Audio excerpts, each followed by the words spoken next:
21 h sur les antennes de la Télé Futurs Médias. Mesdames, Messieurs, bonsoir. C'est parti pour les titres de cette édition. Examen du CFE et de l'entrée en 6e, démarrage des épreuves ce matin. Ils sont 265 831 candidats pour 1718 centres d'examen. Pour cette première journée, les épreuves sont jugées abordables. Nous ferons le tour des régions avec nos correspondants. Circulation de 400 médicaments cancérigènes au Sénégal, selon Éric Baudoussou. C'est faux, dixit le ministre de la Santé Abdoulaye Diouf Sarr. Donc d'ajouter que ces propos relèvent de la légèreté. Incinération de plus de 5 tonnes de produits périmés, des produits laitiers, des dattes entre autres saisies par la brigade des services d'hygiène de Dakar 2 mois avant le Ramadan. Et puis en fin d'édition, le journal du mondial, ce sera avec Ibrahim Khan. Voilà pour les titres, le développement c'est tout de suite.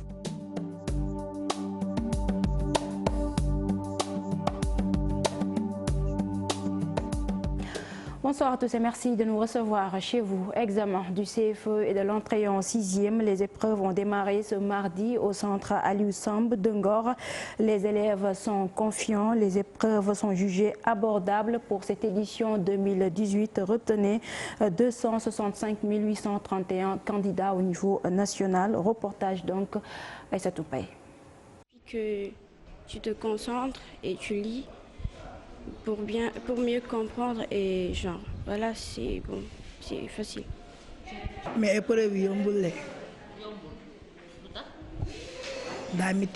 tous les deux dans le même centre, leurs avis divergent, mais Aïssatou insiste sur le fait que la confiance est au rendez-vous, même si elle stresse un peu. Je me suis bien préparée, j'ai appris mes leçons et j'ai suivi les consignes de mon maître. Comment vous avez trouvé les épreuves? On est bien réfléchir, on est bien travailler et bien écrire. Les élèves à fond dans les épreuves, le chef de centre, lui, confirme que tout se passe bien. À 8h05, on a démarré la première épreuve qui est langue et communication ressources. C'est la première épreuve que nous avons administrée aux enfants. Voilà, présentement, ils sont en train de faire langue et communication compétences. Ils doivent terminer vers les coups de 11h, voilà, parce qu'il leur reste l'épreuve d'art plastique, voilà, qu'ils doivent faire pour le reste de la matinée.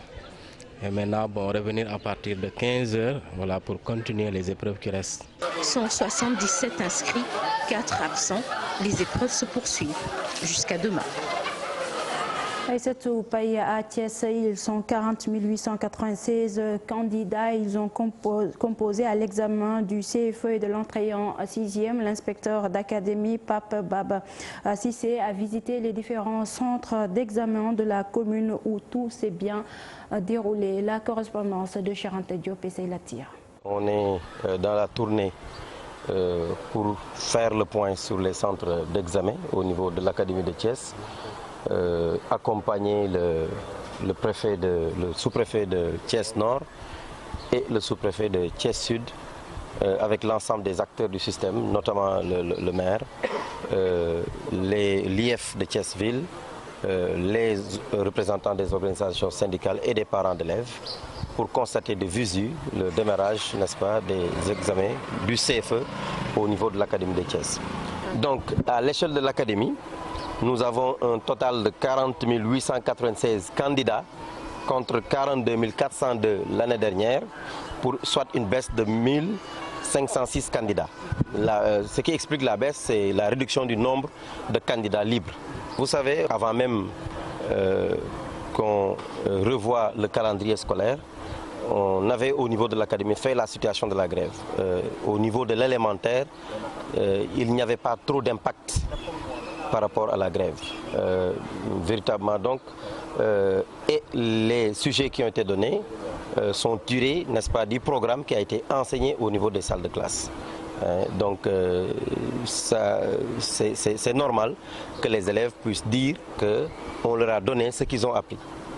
Maintenant, reste à voir comment ils vont se comporter. On souhaite vraiment que les élèves se comportent très bien, n'est-ce pas, et comme je l'ai dit, que les résultats suivent.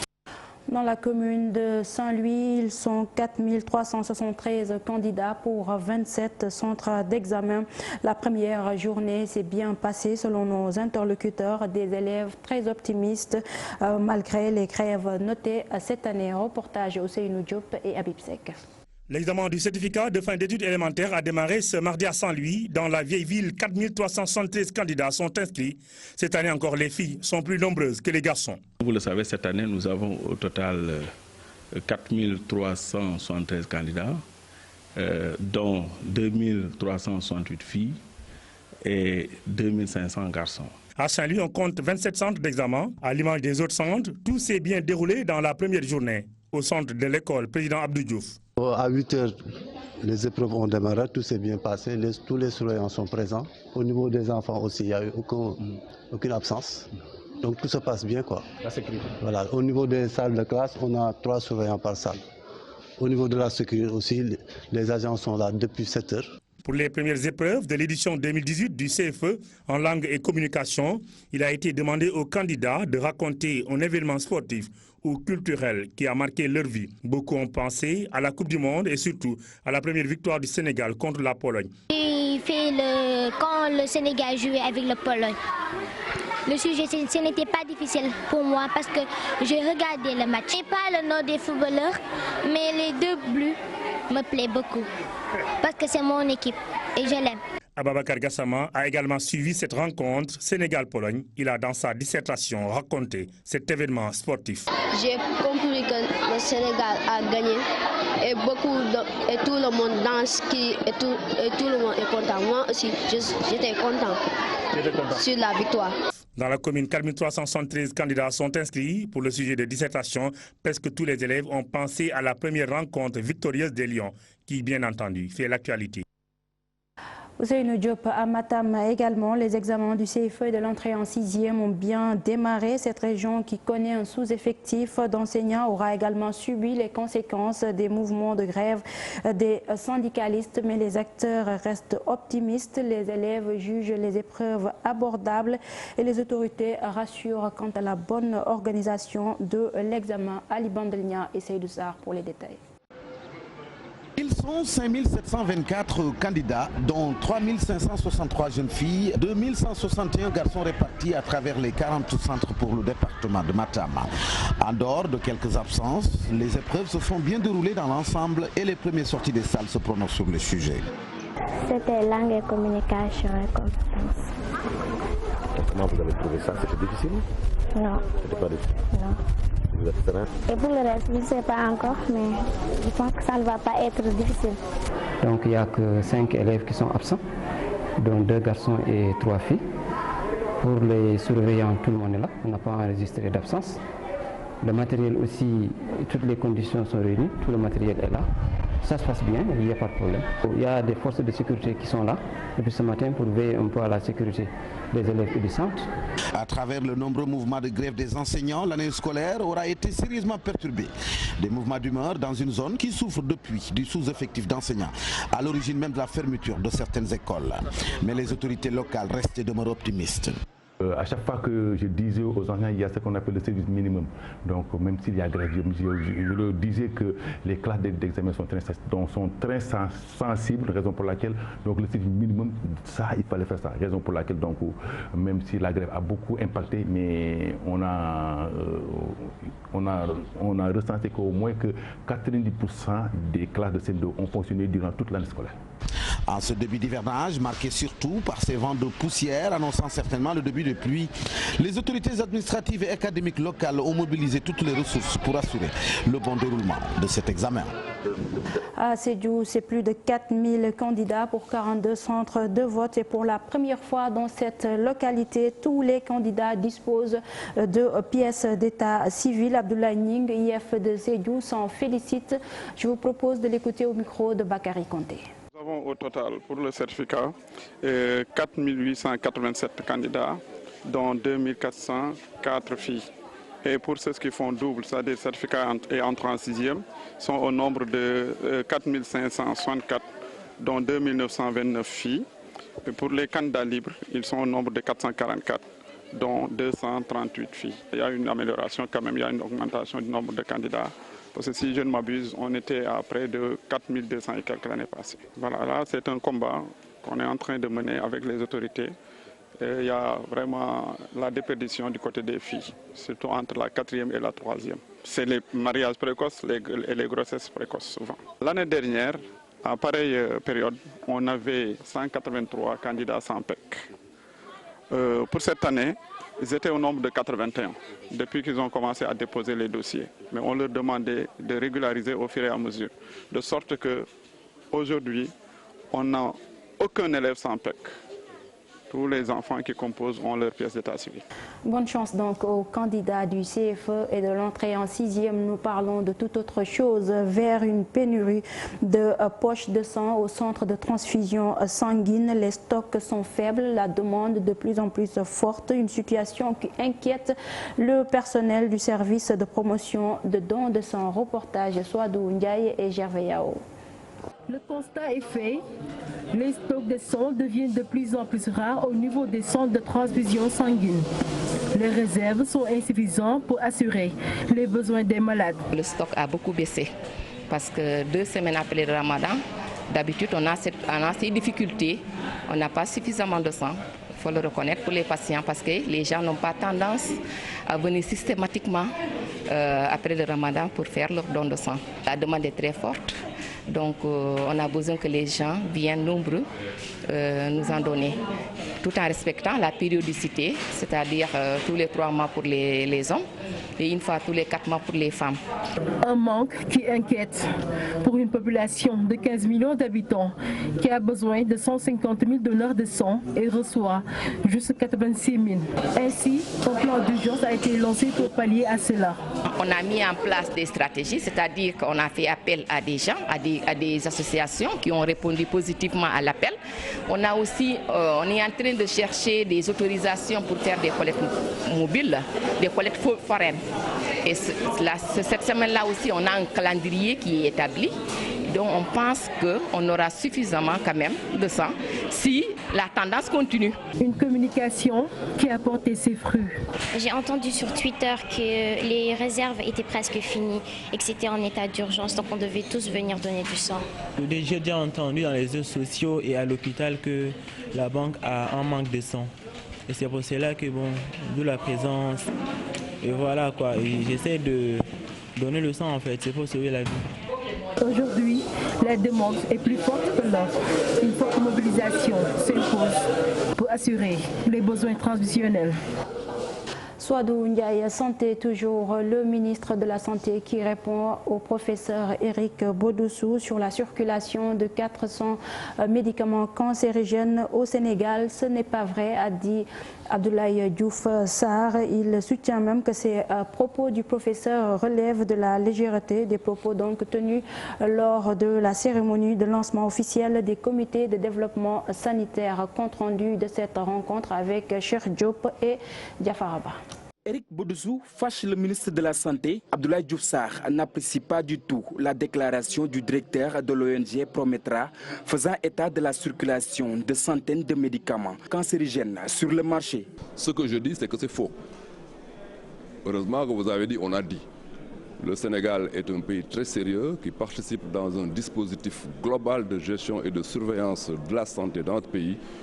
Il est léger d'affirmer des choses comme ça. Une mise au point appuyée par le directeur de la pharmacie et des médicaments qui s'inquiète de la psychose que pourrait entraîner une telle affirmation. Par rapport aux patients qui prennent des médicaments qui contiennent du parabène, qui ne posent pas de problème, mais ces malades peuvent penser que le produit il est cancérigène parce que Éric Bodossou l'a dit, alors que ce n'est pas du tout vrai.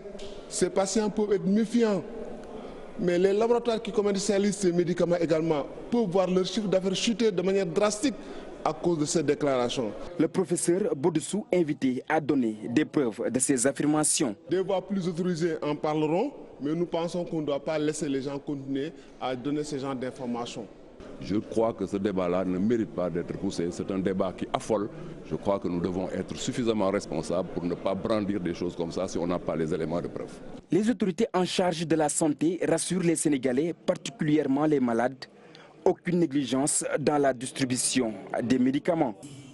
Abdoulaye Diouf Sarr qui s'est également prononcé sur le 8e plan d'action du mouvement And Gueusseum. Le ministre de la Santé dit ne pas comprendre la démarche des syndicalistes car tous les points de revendication sont pris en charge. Des propos qu'il a tenus ce matin, je vous propose de l'écouter. Aujourd'hui, il y a une question dure. La question dure, c'est la question du régime indemnitaire qu'on semble intégrer dans la plateforme de 2014, mais quand même qui est globale, qui ne concerne pas seulement le secteur de la santé, qui nécessite effectivement à ce qu'on étudie la question à travers l'étude sur la situation des indemnités dans la fonction publique de manière globale. Cela ne peut pas être une question qui, en tout cas, doit être considérée comme une question préjudicielle par le syndicat And Gueusseum, parce que c'est une question qui concerne d'autres secteurs, c'est une question que le gouvernement est en train d'être étudiée à travers, bien sûr, une étude plus globale et plus sérieuse. Je crois qu'on a suffisamment d'éléments aujourd'hui pour dépasser cette crise. Si maintenant il y a autre chose derrière, en termes donc, j'allais dire, d'appréciation par rapport au régime indemnitaire, il faut, à mon avis, dépasser les questions de la plateforme 2014 pour peut-être dire qu'aujourd'hui on se cristallise par rapport au régime indemnitaire. À partir de ce moment-là, ça va être un autre débat autour d'une autre question, d'autres négociations vont être ouvertes. Mais les Sénégalais doivent savoir aujourd'hui que sur la base de la plateforme de 2014, qui faisait l'objet d'une négociation, l'ensemble des questions qui ont été adressées ont été correctement prises en charge avec une volonté extraordinaire du gouvernement. Je vous le disais dans les titres, plus de 5 tonnes de produits périmés incinérés ce lundi par la brigade des services d'hygiène de Dakar. Il s'agit de produits laitiers de date, entre autres saisis dans les grandes surfaces, marchés et autres boutiques de la capitale. Écoutons à ce propos le major Al Ngom. Il est interrogé par Fatou Bintou Konté et Gervais Yao. Il s'agit de produits alimentaires avariés, corrompus, toxiques, périmés d'une quantité de 5 tonnes 500, ayant entraîné la perception d'une amende de 20 millions. Ça a été saisi notamment 2 mois avant le Ramadan dans les établissements commerciaux de la place. C'est les marchés, c'est les gares, c'est les boutiques, c'est les grandes surfaces. Donc c'est des dattes, c'est du lait, c'est des bouillons, c'est des jus. Donc des produits très dangereux pour la consommation humaine. Donc c'est un danger public et ça tue plus que le terrorisme. Et ce qu'il faut déplorer aussi dans ce phénomène, c'est que c'est un phénomène grave, mais la législation, en tout cas en matière d'hygiène, apporte des peines très timides. Des peines très timides parce que c'est des peines de contravention, c'est des peines d'amende. D'où l'importance d'une protection pénale beaucoup plus affirmée, beaucoup plus dure pour décourager les candidats à cet exercice périlleux.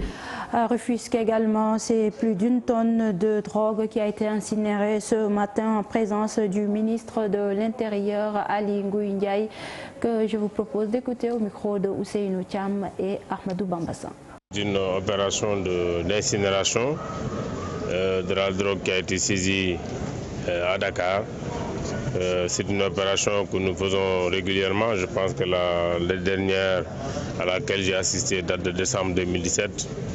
Et compte tenu donc des différents problèmes que cela pose à l'environnement, nous avions saisi la Sococim pour que la Sococim puisse le faire dans ses fours. C'est moins contraignant pour les populations et ça assure également de façon certaine une meilleure qualité dans la destruction. Donc nous venons d'incinérer 1 tonne 700, donc c'est par rapport à la dernière fois une bonne baisse, bon, ce qui peut s'expliquer par les différents efforts qui sont engagés dans la lutte contre la drogue, mais ce qui également s'explique par le fait qu'aujourd'hui dans les régions également nous faisons beaucoup de saisies du fait de l'implantation des brigades régionales.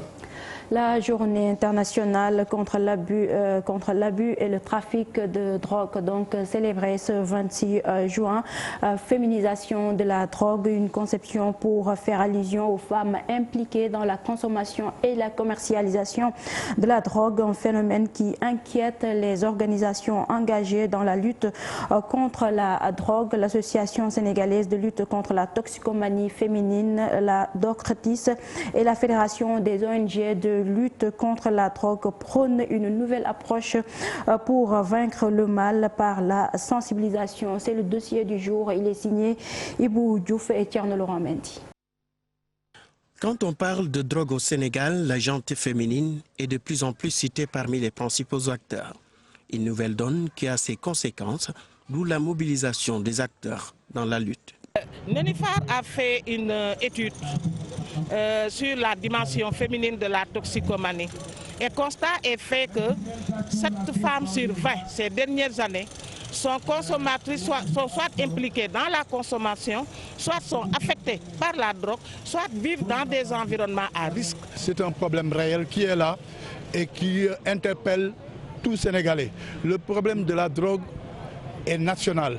Ça touche toutes les couches sociales de notre société, mais en majeure partie les jeunes et les femmes.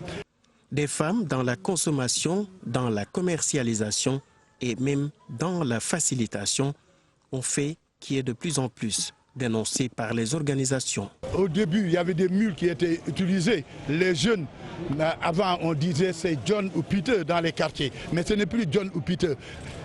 Maintenant on dit Merdama, Grand Kha, qui sont là, ce sont nos populations, nos enfants. Par rapport à notre culture, il y a des choses que les gens ne peuvent pas faire à des dames, par exemple, au niveau des aéroports. Maintenant, les trafiquants, sachant cela, ils profitent de ce manque de vigilance-là pour utiliser des femmes comme mules ou bien comme moyen de transport au niveau des aéroports. Les organisations engagées dans la lutte contre l'utilisation des drogues sont obligées aujourd'hui de travailler avec la gente féminine. Objectif, être en phase avec les nouvelles pratiques des narcotrafiquants. Mais de plus en plus, avec la sensibilisation et la formation qui se fait, le renforcement des capacités, de plus en plus ce chiffre est à revoir. Depuis un certain temps, vous avez vu qu'il y a un recrutement féminin qui se fait au niveau de la police. C'est pour que demain, si nous sommes en face en ce genre de situation, les femmes pourront, par exemple, fouiller les femmes. Lutte contre la drogue face à la production, la commercialisation et même la consommation chez les femmes. Cette frange de la population intéresse de plus en plus les acteurs engagés dans la lutte, d'où cette nouvelle approche axée sur la sensibilisation. Une erreur d'avoir criminalisé le trafic de drogue à travers la loi Latif Gueye. C'est l'avis de Maître Ousmane Seye pour Mamatar Gueye de l'ONG Jamra. La dite loi vise les trafiquants, véritables bandes organisées qui agissent sans être inquiétés. Le reportage de Mambiam Diouf et Thierno Laurent Mendy. Héroïne, cocaïne, pavot, chanvre indien, crise de la société, touchant principalement les jeunes. Le vice-président de l'ONG Jamra appuie la loi du 30 novembre 2007, mais demande que les gros dealers et ceux qui s'adonnent au blanchiment soient traqués et arrêtés. La cellule nationale de traitement de l'information financière, sous l'égide du précédent président Walindou, ils ont fait un travail excellent, mais inquiétant, parce qu'ils ont ciblé les PPE, ces individus qui, sous couvert d'une activité publique quelconque, se livrent au recyclage de l'argent issu du trafic international de drogue. Du délit de drogue fait que les procédures sont longues, les détentions sont longues, les peines, ce sont des peines criminelles de 10 à 20 ans. En ce qui concerne la culture, la production, la transformation de la drogue, l'importation, l'exportation de la drogue.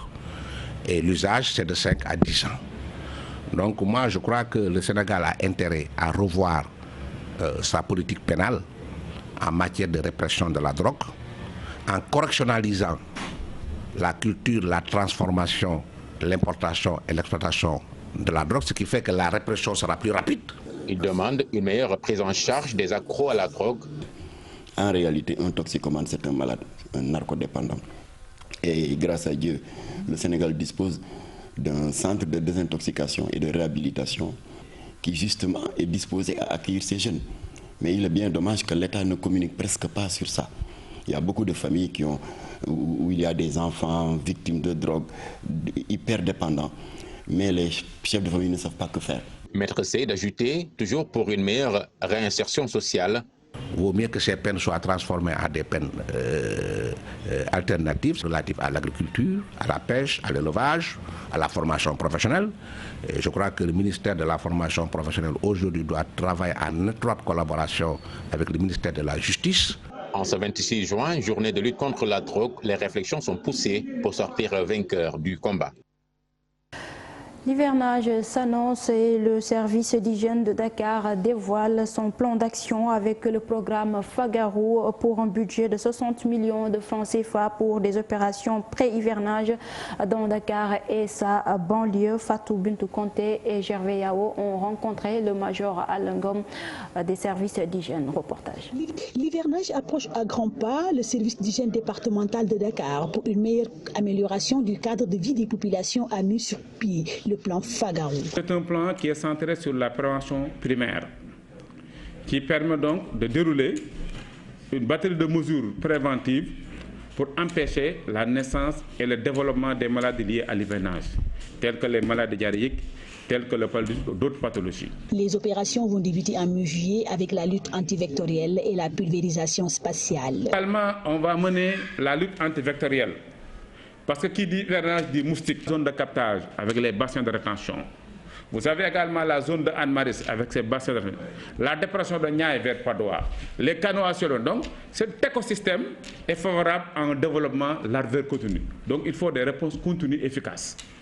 Donc, il faut agir dans le cadre du traitement antilarvaire, c'est-à-dire le combat au sol. Trouver les moustiques, les larves dans leur milieu aquatique, leur milieu de naissance et de développement pour les anéantir. Mais également mener la guerre aérienne par la pulvérisation spatiale ainsi que péri-extra-domiciliaire, le saupoudrage d'insecticides. Pour un budget de 60 millions de francs CFA, les services d'hygiène comptent mettre les bouchées doubles pour essayer de rendre Dakar propre avant l'hivernage. Le financement à l'État, quand on le voit, c'est à peu près à 60 millions de francs CFA en termes de produits et de carburant. Donc l'État va apporter un financement conséquent important. En termes de produits phytosanitaires, en termes d'appareils et de véhicules d'intervention. On a tenu récemment un conseil intervenu avec le Premier ministre, donc il y a des engagements qui ont été faits et les moyens vont bientôt arriver. L'autre partie, c'est les communes, qui sont des partenaires stratégiques. Tout ce travail sera abattu avec l'aide de 200 relais formés sur les méthodes et techniques de prévention, rassure le major Alangom. Fatou Bintou Conté, merci. Mariste, un incendie s'est déclaré ce matin au lac. Plus de peur que de mal, pas de perte en vies humaines, pas de dégâts matériels, mais les riverains craignent pour leur sécurité. Les reptiles qui vivent dans les eaux risquent d'envahir leurs maisons, disent-ils. Aminata Mbaresso et Diafaraba les ont rencontrés. Reportage. Une fumée épaisse visible jusqu'aux environs de l'autoroute à péage.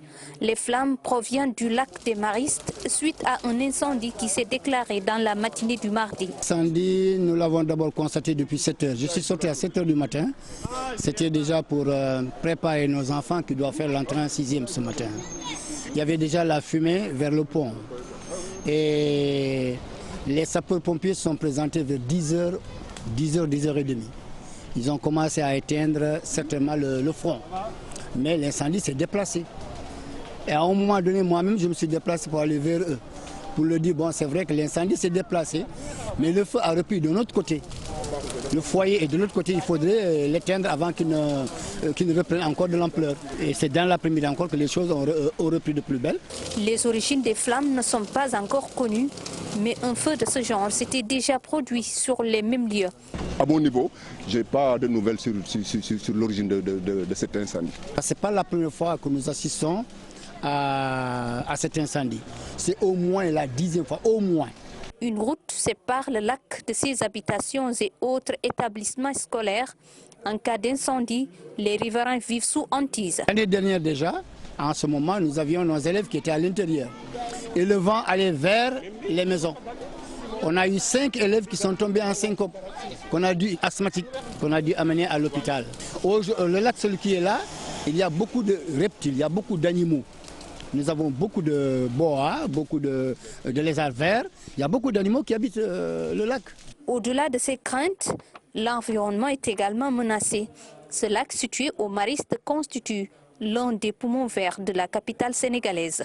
Aminata Mbaresso, merci. Direction le sud du pays, marche des populations de Dianki dans la région de Ziguinchor. Elles ont battu le macadam arborant des brassards rouges. Elles disent avoir dépensé au moins 13 millions de francs CFA pour l'acquisition d'un forage et de l'eau potable, mais sans résultat. Elles ont remis un mémorandum au sous-préfet de Tandouk demandant au chef de l'État de leur venir en aide. Boubacar Diassi et Lamine Mandian. Les populations du village de Dianki dans le département de Bignona arborent des brassards rouges, descendent dans la rue et battent le macadam sur au moins 2 km. Elles déclarent que leur village a soif d'eau potable alors qu'elles ont déjà un forage depuis plusieurs années et pour lequel elles ont dépensé plusieurs millions de francs.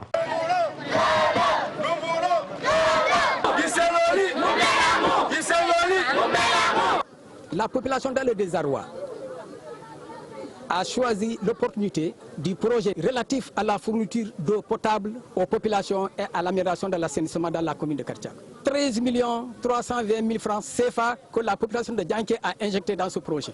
Mais le problème, après la réalisation des installations en 2015, aucune goutte d'eau ne coule dans les robinets de Dianké. Ces marcheurs se sont d'abord rendus auprès du maire de Kartiak qui leur a témoigné son soutien. C'est une situation que nous avons dénoncée parce que pour nous, avoir de l'eau chez soi au Sénégal n'est pas un privilège, c'est un droit pour toutes les populations. Si aujourd'hui on doit débrousser de l'argent pour avoir de l'eau au Sénégal, en tout cas chez nous ici, c'est une situation que nous dénonçons. Que le gouverneur de la région de Ziguinchor se saisisse de cette affaire pour apporter une réponse définitive. Puis, ces populations se sont rendues à la sous-préfecture de Tendouk où le représentant de l'État a reçu le mémorandum. À la suite de cette marche pacifique, nous demandons à l'État, compte tenu de la politique actuelle d'accès à l'eau potable, de nous doter d'un forage et d'un château d'eau capable de fournir de l'eau en permanence dans le village de Dianki. Ce mémorandum sera lu, analysé et transmis à qui de droit. Avec ses 3200 habitants, Dianki est l'un des plus gros villages de l'arrondissement de Tendouk.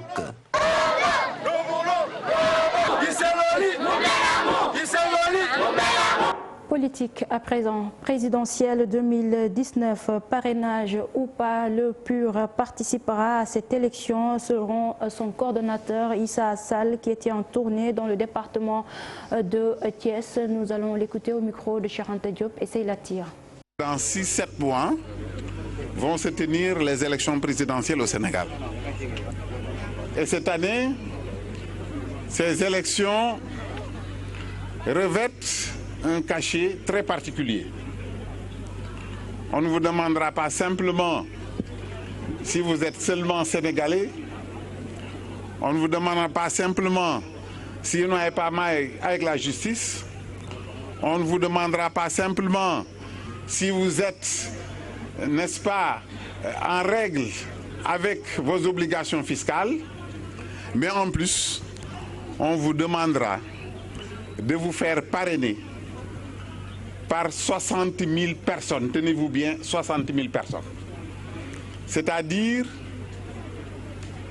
0,8% ou 1% du fichier général. Avec une condition que il faudrait dans chaque région avoir un minimum de 2000 électeurs, en fait pour montrer votre représentativité. Il y a quand même 2 mois, la loi constitutionnelle a été votée. Nous l'avons attaquée au Conseil constitutionnel qui nous a déboutés. Il y a quelques jours, nous avons voté la loi électorale pour qu'il y ait une corroboration entre la loi constitutionnelle et la loi électorale. Nous l'avons à nouveau attaqué au Conseil constitutionnel et nous attendons donc le verdict de ce Conseil. Sans beaucoup d'optimisme, pour être très honnête. Sachant que, parrainage ou pas, le PUR va aller aux élections. La loi sur le parrainage, donc on en parle. Le président de l'Union sociale libérale a décidé de saisir la Cour de justice de la CEDEAO, Maître Abdoulaye Tine, qui était à Pékin ce lundi où il a annoncé sa candidature pour la présidentielle de 2019. Salif Sow et Asmalik Diop. C'est le cafouillage juridique qui continue.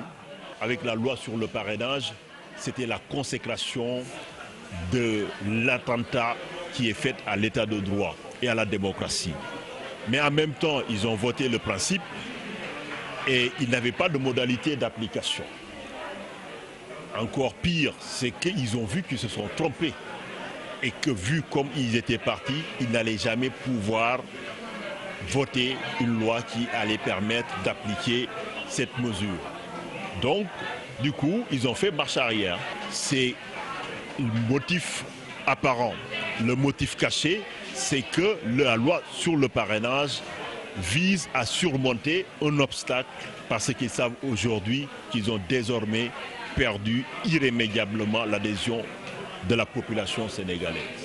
Et pour cette raison, nous avons pris nos responsabilités et nous avons attaqué cette loi devant la Cour de justice de la CEDEAO et nous n'avons aucun doute qu'au nom de la légalité, cette Cour dira le droit et va réaffirmer le caractère illégitime et illégal de ce projet de loi.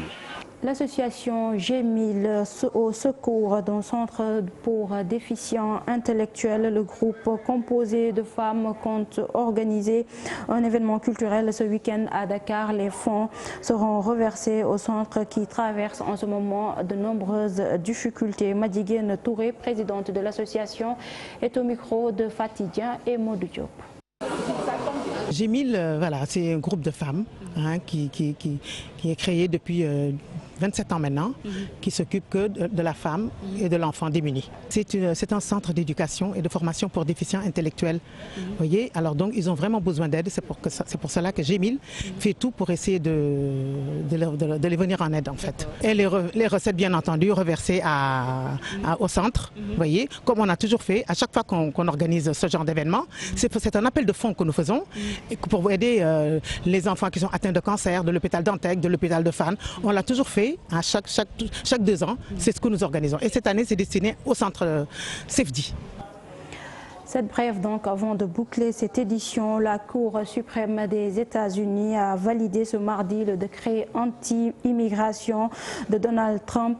Elle offre une victoire définitive au président américain à l'issue d'une âpre bataille judiciaire autour de cette mesure très controversée. La décision prise à la majorité de 5 juges contre 4 entérine ce décret qui interdit le territoire américain de façon permanente aux ressortissants de 6 pays majoritairement musulmans. La Haute Cour, dans son arrêt, estime que le président Trump n'a fait qu'user de façon légitime de ses prérogatives en matière d'immigration.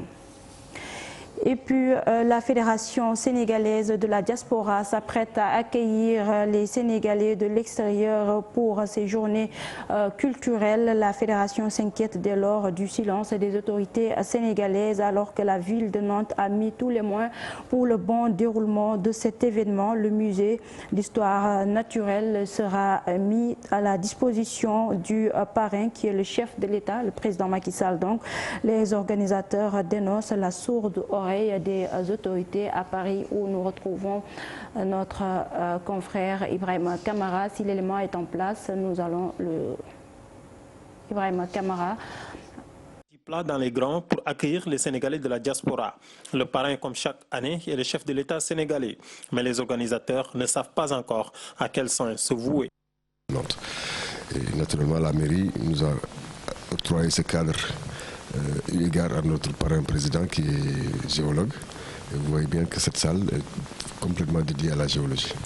Voilà, c'est des honneurs que nous avions eu envie de faire à notre parrain, que nous avons invité à notre congrès et qui tardent à nous dire oui ou non.